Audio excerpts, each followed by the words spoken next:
the Japanese path that destroys distraction and awakens focus, Senshin-do. Imagine waking up one day and realizing that your entire life has been diluted by noise, not just literal sounds, but distractions, impulses, the endless scroll of stimulation. You check your phone not because you need to, but because your hands and mind crave it. You open an app, then another, until your sense of purpose is buried beneath layers of artificial urgency. Why do we do this? Why is it so hard to just sit, breathe, and think clearly? Why does focus feel like a forgotten language? This is not a modern problem. It's ancient. Thousands of years ago, in the quiet temples of Japan, monks noticed the same tendencies in the human condition. The restless mind, the itchy soul, the constant need to move, to do, to grasp. But instead of building systems of convenience or distraction to cope, they created a path. A path not to productivity or success alone, but to clarity. To Senshin-do, the way of the purified spirit. This path wasn't about doing more. It was about doing less, but with absolute presence. And that's the paradox we face today. We chase focus by adding more tools, apps for productivity, timers for concentration, techniques for efficiency. But Senshin-do teaches the opposite. It says, to truly focus, you must first subtract. You must eliminate. You must destroy distraction not by running from it, but by understanding why you crave it in the first place. So what is Senshin-do really? At its heart, it is not a technique but a transformation. The word Senshin is composed of two kanji, sen meaning purification or refinement, and shin meaning heart, mind, spirit. It is the purification of the mind-spirit, and do means the way. So this is not just a concept, it's a path, a lived discipline. The Japanese have long known that true mastery begins not with addition, but with subtraction. The swordsmith removes the impurities from the blade. The Zen gardener removes the weeds, not to beautify, but to reveal the silence underneath. Click subscribe to this channel to get more profound insights. In our lives, we are not unlike those gardens, overgrown with distractions, cluttered with digital weeds. And the first step toward focus is not to fight distraction, but to see it clearly. To ask, what am I distracting myself from? Why do I fear stillness? Why do I resist boredom, silence, solitude? Is it possible that in every moment of distraction, I am actually running from myself? Senshin-do doesn't offer easy answers. It offers rituals. One of the most profound rituals in this path is Misogi, a practice of purification. Traditionally, it involves standing under icy waterfalls or enduring long fasting to cleanse not just the body, but the distractions of the spirit. Now you don't need a waterfall to practice Misogi, but you do need something even harder, the courage to face your own noise. What if I told you that your inability to focus isn't a flaw, but a symptom? A symptom of a deeper disconnection between your mind and your soul.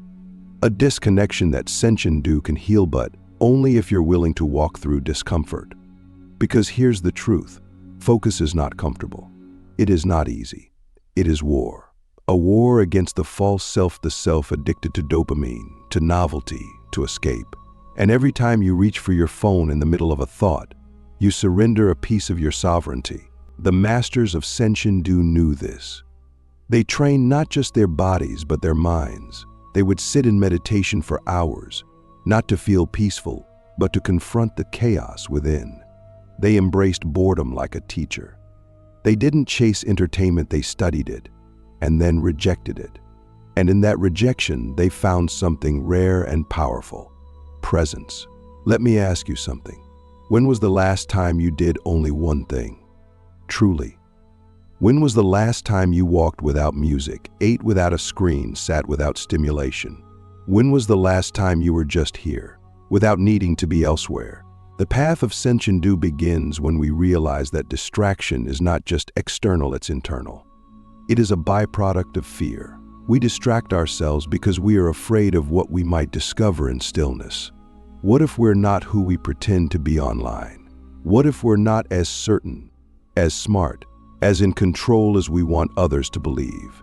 What if the silence reveals truths we've buried? But here's the twist. Those buried truths are not our enemies. They are our freedom. Because only when we confront them can we begin to live from a place of genuine clarity. This is why Senshin-do is not about productivity hacks or time management. It's about alignment. It's about aligning your actions with your essence, your attention with your intention. And that's where true focus is born, not from effort, but from integrity, from living a life where your outer world reflects your inner truth. So the next time you feel the urge to distract yourself, pause. Ask, what am I avoiding right now? And what would happen if I just stayed? This is the beginning of the Japanese path that destroys distraction. Not with force, but with understanding. Not with control, but with surrender. Not with addition, but with sacred subtraction. The path of Senshin-do asks not what can I do, but what can I let go of? And now we go deeper.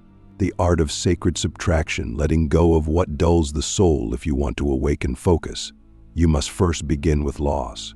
Not the kind of loss we typically mourn, but a voluntary shedding, a conscious rejection of what no longer serves the spirit. Focus is not something you acquire, it is something you uncover. It is already there, buried beneath layers of distraction, ego, fear, and unnecessary complexity. Senshin-do teaches us that the path to clarity is not paved with accumulation, but with disciplined subtraction. And yet, this is perhaps the hardest lesson to accept in a world built on more. More achievements, more connections, more notifications, more opinions, more noise. We are taught from childhood that success means adding skills, followers, responsibilities, information. But what if all that addition actually blurs our vision? What if the soul becomes dulled, not from lack, but from surplus? Look around your mind right now. How many tabs are open in your mental browser? How many unprocessed thoughts, half-finished goals, invisible anxieties are you carrying right now without even realizing it? Senshin-do begins where we end our addiction to clutter. And that clutter isn't just physical, it's spiritual. We clutter our consciousness with unfiltered input, with the constant need to respond, react, compare, and perform. Sacred subtraction is the art of removing the non-essential, not to create a vacuum, but to make space for the essential to breathe. Because when there is too much of everything, there is not enough of anything. But this subtraction isn't passive. It's not minimalism for aesthetics. It's a ruthless, almost warrior-like discipline. In traditional Japanese swordsmanship, a master would train for decades not to learn more moves, but to perfect one strike. One. Because in that one strike lies everything. Timing, control, presence, emptiness. That is sacred subtraction. You do not spread your attention thin, you concentrate it like a blade. So let me ask you, what in your life right now is dulling your inner sword? What habits, relationships, environments, or thoughts are sapping your energy without your consent? What are you tolerating that you should be releasing? What are you feeding that is slowly starving your spirit? We often hold on to things not because they're good, but because they're familiar. Distraction feels safe. Overwhelm feels productive. But these are illusions, seductive traps that masquerade as progress. Senshin-do calls these mental barnacles tiny attachments that cling to our consciousness and slow our movement through life. The only way to move with clarity is to scrape them off, one by one, with intention and courage. This is where the practice of ma comes in, a concept in Japanese aesthetics that refers to the space between things. The pause in music, the silence in conversation, the emptiness in a painting. In Senshin-do, ma is sacred. It's in that space that awareness expands. It's in the pause that truth speaks. If your life has no ma, no white space, no silence, no gaps, then your soul has no room to stretch. We fear that letting go will leave us empty. But what if that emptiness is exactly what we need? Not the emptiness of despair, but the emptiness of potential. The monk's room is bare not because he lacks, but because he chooses. Every object in a Zen temple has meaning because there are so few.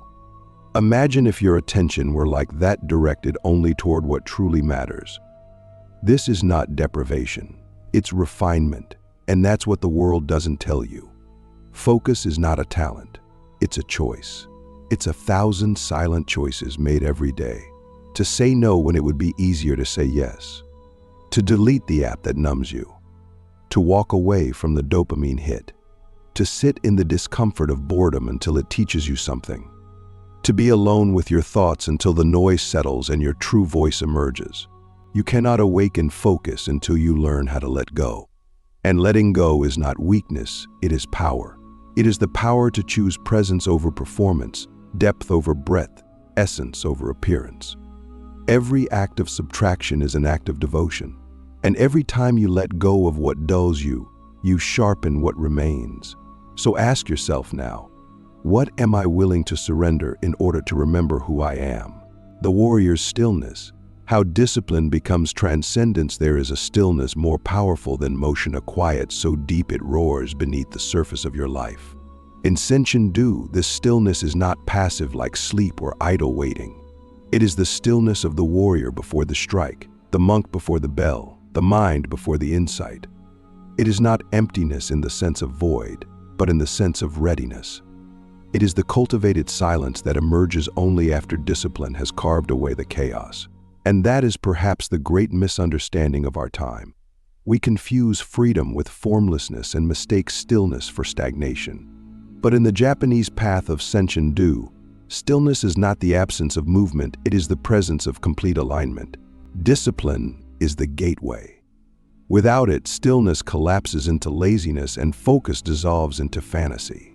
The warrior of Senshin-do knows that every moment of discipline is a moment of transcendence, not because it achieves something externally, but because it confronts the self internally. The practice of Senshin-do is not about becoming someone new, it is about returning to the self that has always been there, waiting behind the noise. And that self can only emerge when your attention is no longer hijacked by impulse. Discipline in this way is sacred. It is an act of reverence for the life you are given. It is how you say, I will not waste the miracle of my mind on trivial things. It is how you train the body to serve the spirit and not the other way around. In the temples and dojos of Japan, practitioners would rise before dawn, sweep the floors, prepare the tea, and sit in meditation not because those acts were productive, but because they were precise. Every act was a chance to meet the moment fully, to bring awareness to the smallest gesture, to cut through distraction not with force, but with presence. Have you ever tried doing something slowly, intentionally, slowly just to see what it reveals? Try eating a meal in total silence, chewing each bite as if it were the last you'd ever taste. Try walking without a destination, feeling every step as it lands. Try speaking only when you truly have something to say. These are not gimmicks. These are disciplines of attention. They sharpen the blade of awareness until it becomes capable of cutting through illusion. But here's the hard truth. Most people run from discipline because it reveals the truth about their own fragmentation. In the silence of Senshin-do, you begin to hear yourself clearly, and what you hear may not be flattering. You hear the lies you tell yourself, the excuses, the fears, the ways you perform instead of live. But that's where the transformation begins. Because when you face the uncomfortable reality of your own mind, you gain power over it. And only then can you shape it. This is the paradox. Focus does not come from trying harder. It comes from becoming lighter, not by force, but by refinement. And discipline is the fire that refines. It burns away the inessential. It removes the slack from your posture, the hesitation from your breath, the noise from your thoughts. And what remains is something most people never touch in their lifetime: pure intention.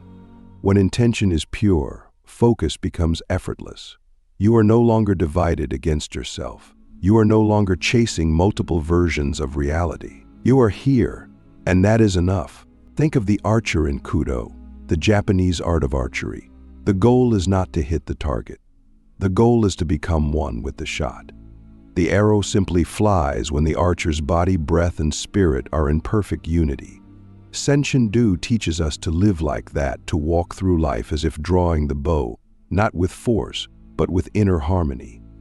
So I ask you, what would your life look like if every action was done with full attention? What would it feel like to live with such clarity that even the smallest task became sacred? Are you willing to endure the discomfort of discipline long enough to taste the transcendence it offers? Discipline is not a punishment, it is a liberation. It is the training of your attention so that it no longer obeys your anxiety, your cravings, your fears. It obeys your soul. And when the soul leads, stillness follows. In that stillness, you do not lose yourself, you find the version of you that has always been waiting. Becoming the blade, the final cut that frees the mind. There comes a moment on any true path where you must decide. Will you continue to carry the weight of your distractions, or will you become the blade that cuts through them? Senshin-do, the Japanese path that destroys distraction and awakens focus, is not merely a philosophy. It is a transformation. And every transformation demands a death, the death of who you were when you lived scattered, unclear, half awake. To become the blade is to make the final cut, not just a physical or mental shift, but a spiritual severing of everything that no longer aligns with your deepest truth. But what does it mean to become the blade? In Japanese sword making, the blade is not forged in haste. It is heated, folded, pounded, cooled, again and again, until it becomes unbreakable. This is not unlike what happens to the human spirit when it walks the path of Senshin-do. You are tested, you are broken apart, you are purified, you are forced to let go of every mental shortcut, every excuse, every story you told yourself about your limitations. Eventually, if you stay with the discomfort long enough, you realize you are not the noise, you are not the distraction, you are the awareness behind it. You are the silence that remains after the chaos is cut away. And that's when something extraordinary happens. You begin to see the world differently. Where before you saw clutter, now you see clarity. Where once you chased more, now you seek depth. Where once you reacted, now you respond. Every moment becomes an opportunity to stand still in the center of your life, like a blade resting in its scabbard, silent, sharp, ready. Not because you crave control, but because you have nothing left to prove. You are no longer pulled by every impulse because you know who you are when you are still. This is the awakening of focus, not as a mental trick or productivity hack, but as a consequence of spiritual alignment. And once you taste it, anything less becomes intolerable. The moment you experience what it feels like to be fully present, even for a few seconds, you see how diluted most of your life has been. You begin to crave the real, the raw, the unfiltered. You begin to choose activities, people, and thoughts that sharpen you, not dull you. You begin to live by intention, not by inertia. So how do we make the final cut? We stop waiting for the perfect time. We stop negotiating with our distractions. We stop giving energy to what weakens us. And instead, we draw the blade. We take one habit, just one, and we cut it. Completely. No drama. No grand announcements. Just a quiet commitment to no longer feed what fragments us. Maybe it's endless scrolling. Maybe it's saying yes to things that drain you. Maybe it's the false urgency of digital life that keeps you from the slow, sacred rhythm of real life. Whatever it is, you've always known. And in that cutting, we are reborn. Not into someone different, but into someone remembered. The self that existed before you were buried under noise. The self that knew how to focus because it had not yet been taught to scatter. The self that could sit in silence without fear. That self is not gone. It's waiting beneath the surface, beneath the habits, beneath the layers of distraction. Let me ask you now with complete sincerity, are you ready to become the blade? Are you ready to stop flirting with focus and finally marry it, commit to it, embody it, live by it? Because once you do, everything changes. Your work sharpens. Your relationships deepen. Your mind clears. Your life awakens. You stop chasing. You start creating. You stop reacting. You start choosing. You stop living by default. You become deliberate. And in that deliberateness, you find freedom, not the freedom of doing whatever you want, but the freedom of being exactly who you are, fully, fiercely, without apology. This is Senshin-do, The path that destroys distraction. The path that awakens focus. The path that, if walked honestly, will change your life forever. Are you ready to walk it?